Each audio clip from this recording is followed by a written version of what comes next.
Morning dear students, I welcome you all to NBF online classes.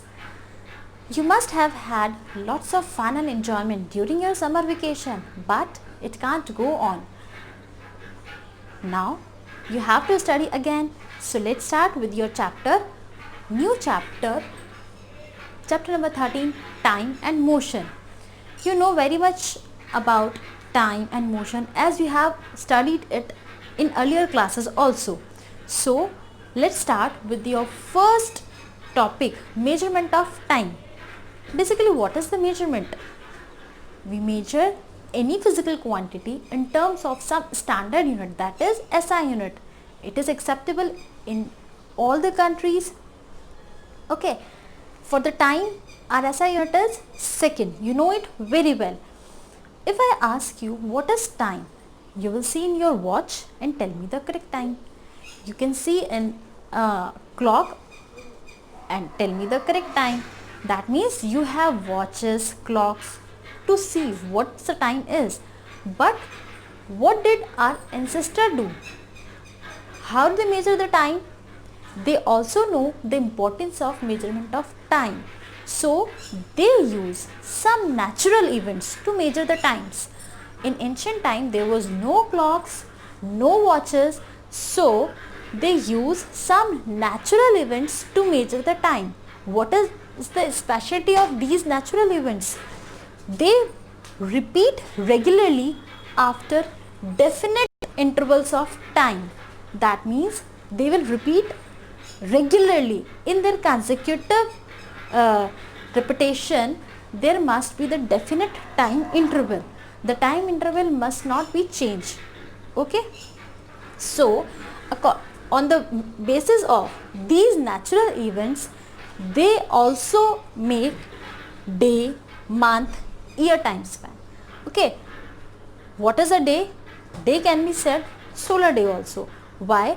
Because they measure a day between the time of two consecutive sunrises. Okay, what was a solar day for them?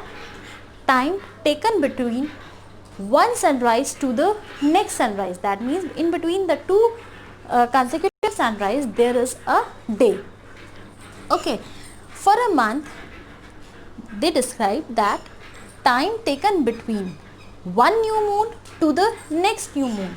Okay, we can also say one full moon to the next full moon. That is the time span. That time span is known as 1 month. Okay, now for the year, it is time taken by the earth to complete one revolution of the sun. We also know this right now. In present scenario, we define a day of 24 hours, we define a month of 30 or 31 days, we define a year of 365 days. But in ancient time there was no watches and clocks, so we define these three terms in these three ways. Okay, they also have some measuring device like sundial, water clock, sand clock, etc. As the name suggests, it uses the scent to measure the time. It uses the water to measure the time. It uses the sun and the shadow to measure the time.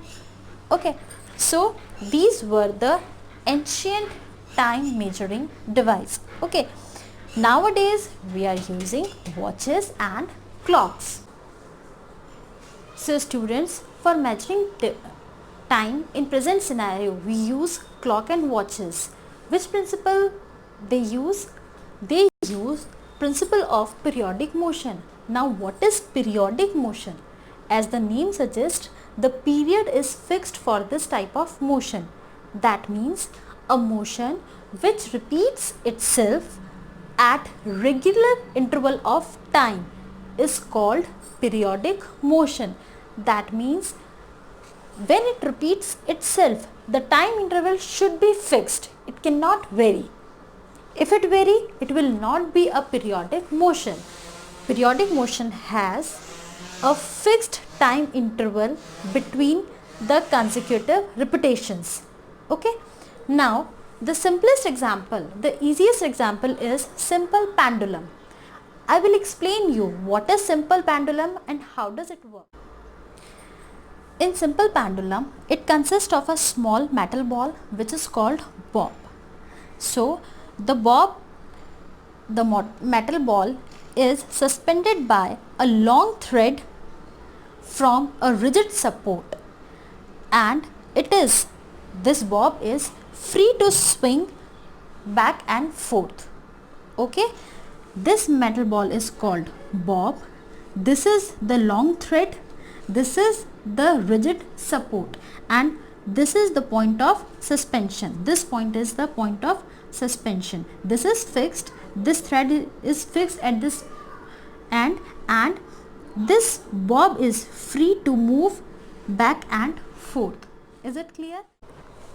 Now in this pendulum there are some terminologies. We will understand the working of the simple pendulum using these things. Okay, first of all, what is the length of the pendulum? The length of the pendulum is the length of this string from the suspension point to the center of the bob. That means this complete one from this point to this point, this complete length is called the length of the pendulum. Not only the length of the string, but from the suspension point to the center of the bob. Okay, it is represented here by L. So here it is written L. Now what is the mean position of the bob?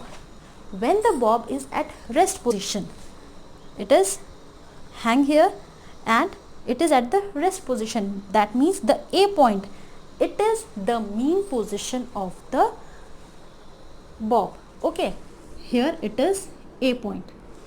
Okay, now the second one is extreme position of the bob.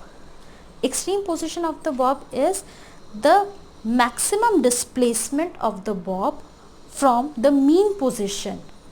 The maximum displacement of the bob from the mean position A. Here it is B also the extreme position and C is also a extreme position. So these are the extreme points.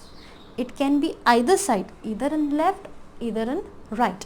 Okay, so here the extreme position of the bob are B and C. These two positions are the extreme position because on the B point and on the C point the displacement from the mean position is maximum. Is it clear? Now come to the fourth point, oscillation of the pendulum. What is oscillation? Oscillation means when pendulum is at mean position, it goes to the extreme position, then again come to the mean position, then again go to the another extreme position, then again return to the mean position. This whole movement about the mean position is called one oscillation. The complete to and fro movement of the bob about its mean position is called one oscillation. Okay, now what is the amplitude of the pendulum? The displacement, the maximum displacement from the mean position. What is the maximum displacement here? From A to B, this is the maximum displacement, or from A to C, this is the maximum displacement of the bob. So this maximum displacement from the mean position is called amplitude of the pendulum. In other way, we can say the displacement or the distance between mean position and extreme position is called amplitude of a bob. Okay, now come to the next point, time period of the pendulum. What is the time period of the pendulum? Time period means how much time it takes to complete one oscillation. I have explained you what is oscillation. Oscillation is a complete to and fro motion. How much time it takes to complete this to and fro motion, a complete cycle, a complete oscillation, how much time it takes to complete one oscillation. This is called the time period of the pendulum.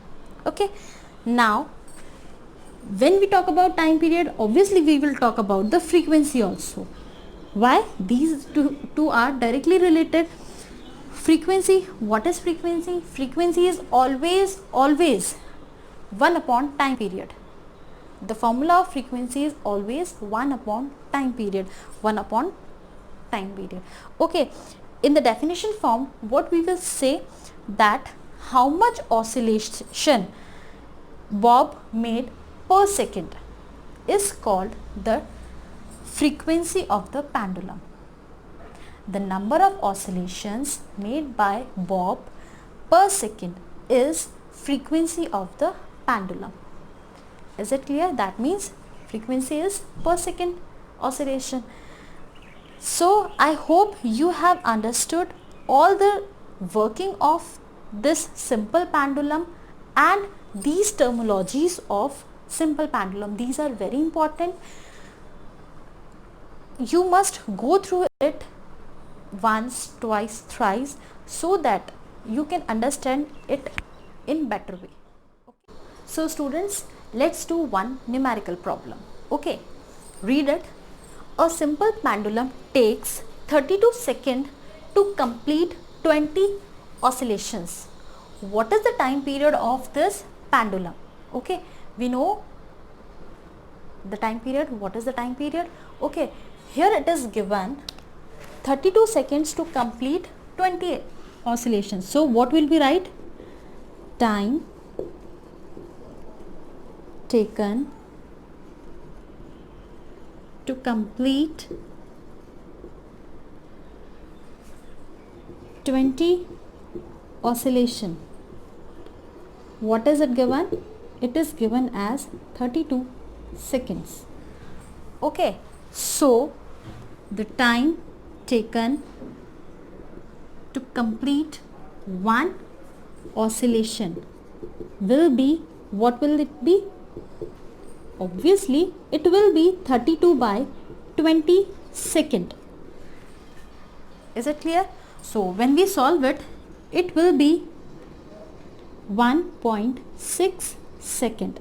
This is the time taken for one oscillation. That is, this is your time period, and time period is denoted by capital T.